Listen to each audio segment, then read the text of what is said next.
여러분, 오늘 우리 인간은 육체와 혼으로 구성이 되어 있습니다. 육체와 혼은 분리될 수가 없습니다. 이게 분리되면 죽는 겁니다. 더군다나 혼은 육체를 떠나서는 지낼 수가 없습니다. 육체는 혼을 담는 그릇이기 때문입니다. 그러기에 혼이라고 하는 것은 사람의 됨됨이를 판단하는 근거가 됩니다. 이 혼을 우리는 정신이라고 하고 넋이라고도 합니다. 이 혼이 어느 방향을 향하느냐에 따라서 그 인간의 이데올로기, 사상도 결정이 됩니다. 이 혼이라고 하는 것은 그 사람의 정신세계까지도 다 포함됩니다. 여러분, 한때 미국에서는 상위군인 훈장을 놓고 논쟁을 벌인 적이 있습니다. 1932년 이래로 미군은 전투 중에서 아니면 군사행동으로 다치거나 사망한 군인에게 훈장을 수여했습니다. 이 훈장을 받은 자들은 국가의 명예를 누릴 뿐만 아니라 재향군인 병원을 이용할 수 있는 특전을 받습니다. 그런데 여러분, 이라크와 아프가니스탄 전쟁이 시작된 이후부터는 그런 외상적인 상처보다 외상 후 스트레스 장애라고 하는 진단을 받아서 치료를 받는 참전 용사들이 해마다 늘어나고 있습니다. 여러분, 전쟁도 끝나고 이제 고국에 들어왔는데 밤마다 악몽을 꾸고 심한 우울증, 그러다 보니까 자살 시도 등과 같은 증상을 보였습니다. 그들을 옹호하는 사람은 전쟁터에서 신체적으로 육체적인 상처를 받지 않았다 하더라도 그들의 정신적인 질환에 대해서 상위군인 훈장을 수여해야 된다고 주장하는 사람이 있습니다. 여러분, 오늘 우리도 보면 육체적인 질고보다 어떨 때는 정신적인 스트레스 증상이 더 클 때가 많이 있기 때문입니다. 그런데 여러분, 미국에서는 이들에게 치료를 지원하지만은 훈장을 주지는 않습니다. 왜요? 객관적인 판단이 어렵다는 이유입니다. 지금도 미국에서는 전쟁터에서 피를 흘린 군인에게만 훈장이 수여됩니다. 여러분은 이것이 옳다고 생각됩니까? 지금 우리나라에도 월남전에 참전했던 많은 상위 군인들이 있습니다. 그들 가운데 보면은 신체적인 손상이 아니라 해도 정신적인 질병으로 고통당하는 자들이 많이 있습니다. 어찌 보면 신체적인 고통이나 상처보다도 정신적인 고통이 더 오래 갈 수가 있습니다. 그러나 정신적인 손상과 고통은 객관적으로 증명할 길이 없습니다. 그러면 여러분, 그들은 피를 흘리지 않았기에 훈장받을 자격이 없다. 여러분, 정당하다고 생각하십니까? 얼마 전에 한 여성 국회의원이 자기 부친을 독립유공자로 선정하기 위해서 6번이나 탈락됐던 전력을 무시하고 법까지 바꿔가면서 조선공산당을 비롯한 좌익 활동의 전력을 둔갑시켜서 건국 훈장 애족장을 받았습니다. 여러분, 이것이 정의입니까? 그렇다면 진정한 정의의 의미가 무엇입니까? 이 여성 국회의원 부친의 좌익 활동도 우리가 보니까 그렇지, 북한의 김정은이가 보면 그것도 바로 그들에게는 정의입니다. 그렇다면 여러분, 전쟁터에서 피를 흘려야만 훈장을 받을 수 있다는 법, 정의로운 법이라고 생각하십니까? 사실 이 땅에는 정의가 없습니다. 여러분, 안중근 의사가 이토 히로부미를 암살하고 사형 선고를 받았을 때 임시정부에서는 그를 애국 활동가로 칭송했습니다. 그럼에도 천주교에서는 그를 살인자로 파문했습니다. 그러면 여러분, 안중근은 진정한 애국자인가? 천주교에서 말하는 것처럼 살인자인가? 우리는 누구를 따라가야 되는가? 안중근이 이또를 저격했고 사형언도를 받았다는 소식을 접한 안중근 가족의 신앙을 도와주던 빌헬름 신부, 안중근 어머니로부터 수의로 쓸 한복을 받아서 여순 감옥으로 면회를 갔습니다. 그 신부는 자기가 지도해온 그 가정의 아들의 사목 활동의 일환으로 안중근을 면회했습니다. 살인자를 면회한 것이 범죄입니까? 빌헬름 신부는 살인자를 면회할 수 없다는 주교의 지시를 어긴 죄목으로 종교재판에 회부되어서 자기 조국인 프랑스로 돌아갔다가 다시 한국 땅에 들어오지 못했습니다. 여러분, 그러면 임시정부의 판단이 정의입니까? 천주교의 판단이 정의입니까? 여러분, 이 땅에는 크건 작건 인간의 탐욕만 있을 뿐이지 진정한 정의는 없습니다. 그러면 여러분, 오늘 우리는 누구의 정의를 위해서 살아야 하는가? 아리스토텔레스가 쓴 수사학이라고 하는 책에 보면 설득의 기술이 나옵니다. 사실 설득의 기술이라고 하는 것은 어떤 면에서 보면 지도자의 자질이기도 합니다. 그것이 바로 리더십입니다. 그러면 여러분, 오늘 우리는 지도자가 되기 위해서 무엇을 우선해야 하는가? 아리스토텔레스는 이것을 에토스, 파토스, 로고스라고 정의합니다. 이 세 가지가 갖추어져야만 어떤 사람의 심연 깊은 가슴속까지 파고 들어가서 그들에게 감동을 줄 뿐만 아니라 그들의 인생과 좌우명까지도 바꿀 수 있다고 주장합니다. 그러면 여러분, 여기서 가장 중요하다고 말하고 있는 에토스가 무엇입니까? 에토스는 말하는 사람이나 지도자의 인격과 신뢰감을 말합니다. 이것은 인간을 육체와 혼으로 분류할 때 바로 혼에 해당됩니다. 이 혼은 사람의 정신세계까지 포함한다고 했습니다. 순수한 우리말로 하면 어리라고도 할 수 있고 넋이라고도 할 수 있습니다. 그 사람이 지니고 있는 혼, 즉 그 사람이 지니고 있는 정신세계의 정도에 따라서 그 사람은 평가를 받게 됩니다. 여러분, 임시정부 주석이었던 김구 선생의 큰아들 이름이 김인입니다.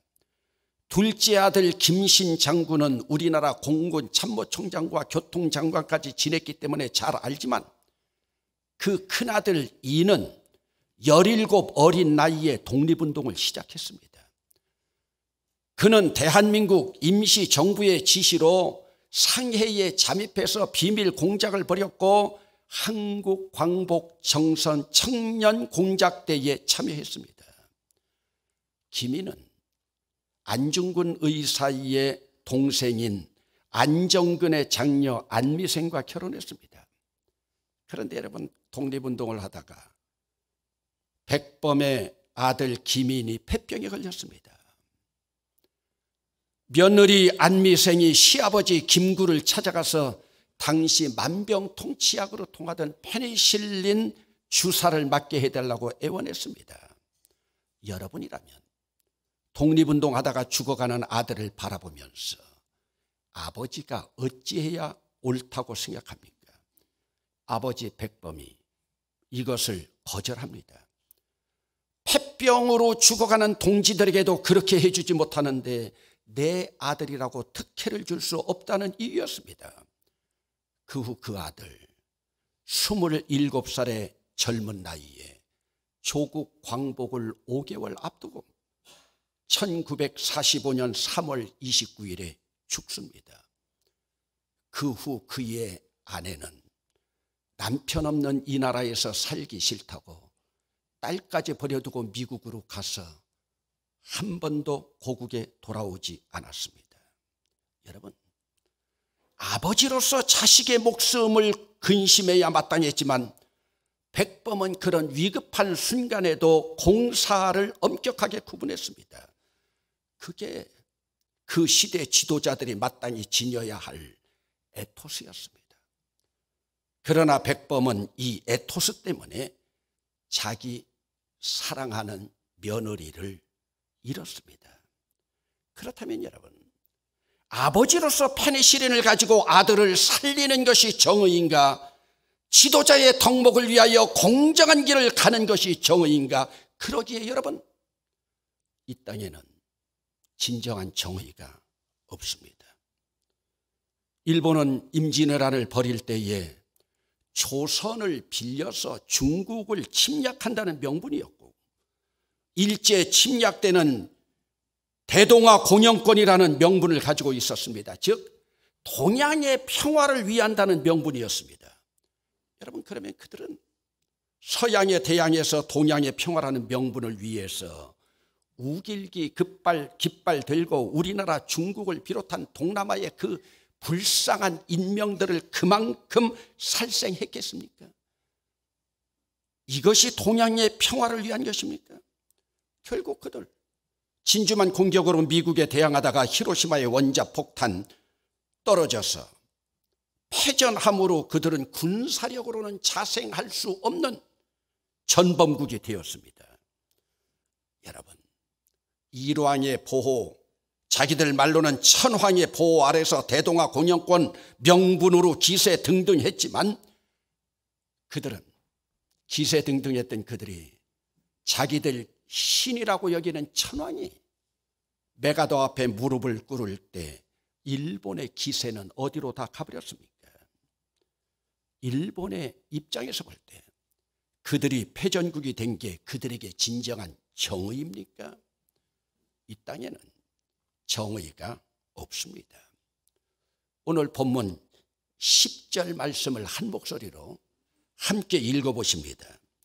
여호와께서 나라들의 계획을 폐하시며 민족들의 사상을 무효하게 하시도다. 여러분, 하나님께서는 대동아 공영권과 같은 명분을 세운 일본의 계획까지도 폐하실 뿐만 아니라 황제 숭배 사상까지도 무효로 만들 수 있다는 하나님의 말씀입니다. 당시 동방에서는 일본을 당할 힘이 없었습니다. 중국 대륙이 점령되었고 일본은 심지어 인도네시아, 필리핀, 태국, 미얀마까지 점령했습니다. 일본의 기세를 꺾을 수가 없었습니다. 오죽하면 그들은 이 기세로 미국까지 넘보고 진주만을 공격하지 않았습니까? 그러나 그들이 충천하던 그 기세도 원자폭탄 하나로 끝이 났습니다. 여러분, 군대가 아무리 강해도, 용사가 아무리 용맹해도 군대의 힘만으로, 사람의 힘으로 되지 않는 것이 있습니다. 여러분, 하나님 말씀입니다. 오늘 본문 16절로 17절입니다. 여러분들이 주목해서 보십니다. 많은 군대로 구원 얻은 왕이 없으며 용사가 힘이 세어도 스스로 구원하지 못하는도다. 구원하는 데에 군마는 헛되며 군대가 많다 하여도 능히 구하지 못하는도다. 사람의 힘이, 군마의 힘이, 군사와 용사의 힘이 아무리 세어도 자기 나라 구원할 수 없고 자기 구원할 수 없다는 뜻입니다. 그렇다면 여러분, 오늘 우리는 누구를 의지하고 살아야 합니까? 더군다나 전 세계가 불발탄 화약고로 지칭하고 있는 한반도에 살아가고 있는 우리들이, 특별히 믿는 자들이 어떻게 살아가야 하겠습니까? 동남아를 쑥대밭으로 만들 만큼 기세등등했던 많은 군대를 갖고도 일본 왕이 무릎을 꿇을 수밖에 없었던 패전국 일본을 바라보면서, 만세운동을 일으켰던 우리 선조들을 바라보면서 우리가 가져야 될 사상이 무엇입니까? 우리가 지녀야 할 에토스가 무엇입니까? 우리의 혼과 넋, 우리의 얼이 무엇이어야 합니까? 백범의 큰아들 27살의 생을 마감하면서 기민의 묘비에는 그가 쓴 글이 비문으로 새겨져 있습니다.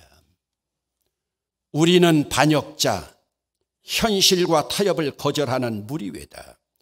우리는 혁명자, 정의를 우리의 목숨보다 더 사랑하는 사람이외다.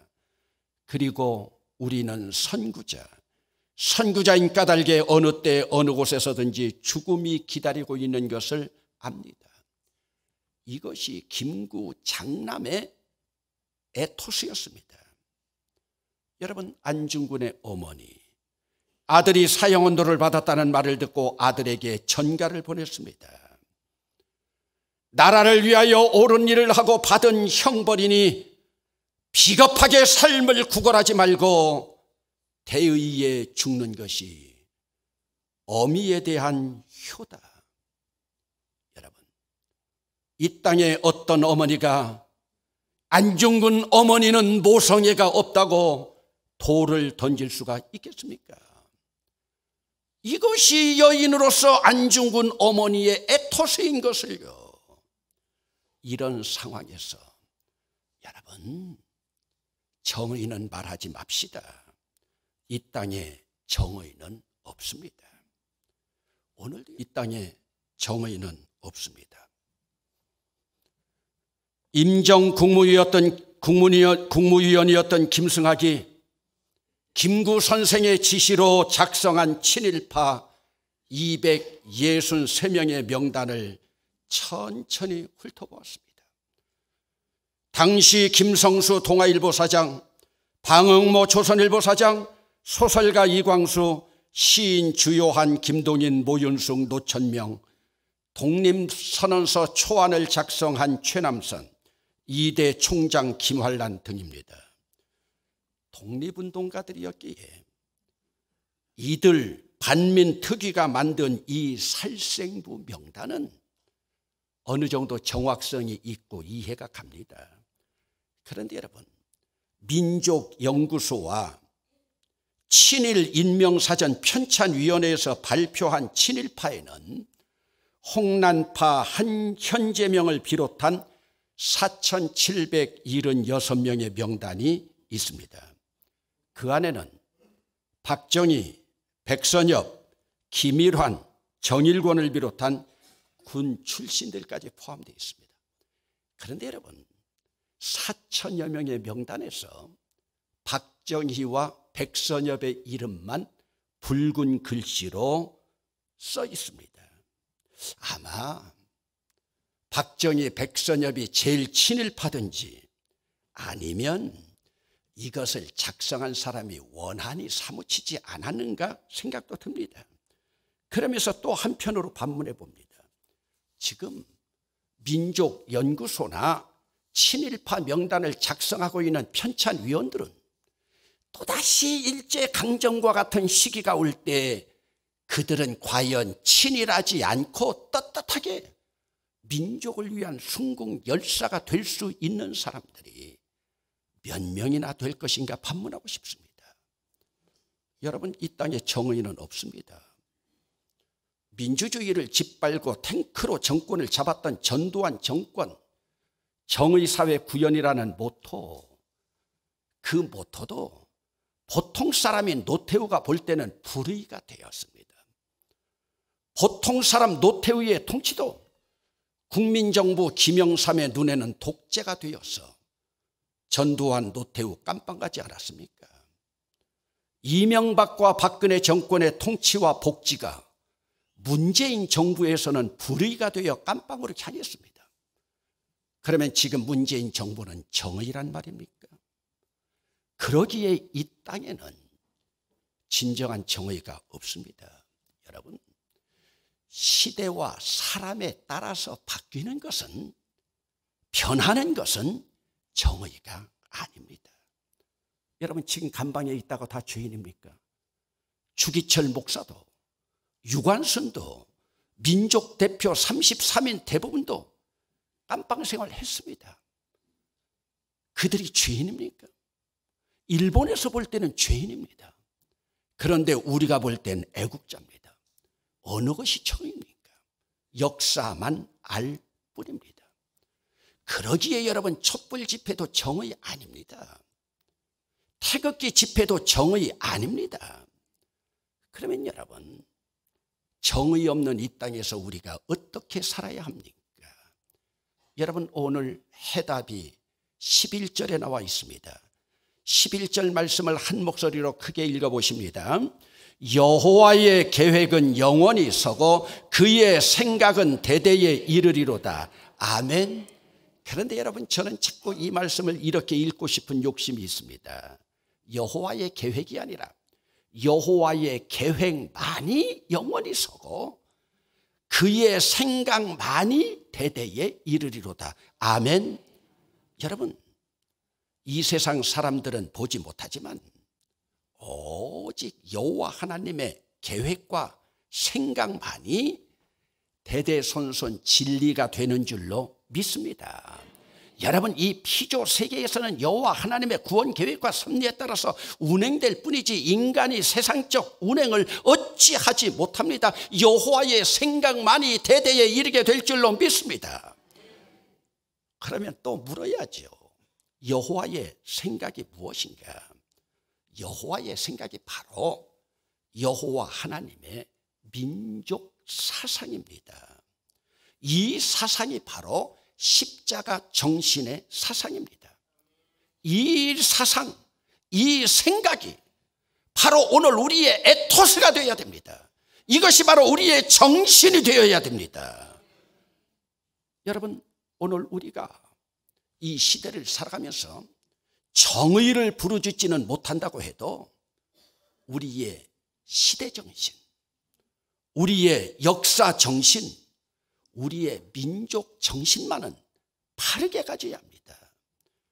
여러분, 당시 친일파들처럼 우리의 넉가지, 우리의 얼까지 빼앗겨서는 나라를 팔아먹어서는 되지 않습니다. 여러분, 민족의 얼마는 내 에토스만은 지켜야 합니다. 여러분, 우리 교회는 해마다 이제 내일부터 한 주간 신학기를 앞두고 자녀들 정신무장을 위해서 새벽기도를 합니다. 여러분, 초등학교에 다니는 아이들 새벽기도 한 주간 다니고요, 나중에 자라고 나면요, 초등학교 시절 내내 새벽기도 다녔다고 간증하고 다닙니다. 왜 그래요? 어린 시절의 그 추억이 자기 가슴 속으로 들어와서 그것이 그들의 에토스가 되었기 때문입니다. 여러분, 여호와 하나님 민족 정신 사상을 위해서 메시아를 보내셨습니다. 십자가 지게 하셨습니다. 그 민족 정신의 사상을 이스라엘 민족이 차버릴 때 하나님께서는 과감하게 이방 민족 사상으로 고개를 돌리셨습니다. 여러분, 오늘 본문 15절을 한번 주목해 보십니다. 제 마음에 쏙 드는 말씀이 있습니다. 함께 읽어보시겠습니다. 그는 그들 모두의 마음을 지으시며 그들이 하는 일을 굽어 살피시는 이로다. 마음입니다. 카르디아. 여러분, 우리 주님의 법은 생각에 우리의 마음에 새겨야 하는데 하나님은 우리의 마음을 지으셨습니다. 여호와의 생각과 여호와의 마음을 우리 사상에, 내 가슴에 새기는 이것이 바로 우리 민족이 살 길입니다. 여러분, 이 땅에서 정의를 외칠 수는 없습니다. 왜 그렇습니까? 이 땅에 진정한 정의는 없기 때문입니다. 오직 여호와 하나님의 생각과 마음으로 오늘 우리의 넋과 혼만은 잃지 말고 시대정신, 역사의식, 민족의식을 가지고 나가야 됩니다. 우리 주님께서 이것을 원하십니다. 여러분, 여호와 하나님의 민족 정신을 3.1절 100주년을 맞이하는 올해 우리의 에토스로 삼고 역사 앞에 부끄럽지 않고 먼 훗날 후손들 앞에도 부끄럽지 않은 대봉 공동체 될 수 있길 주의 이름으로 축원합니다.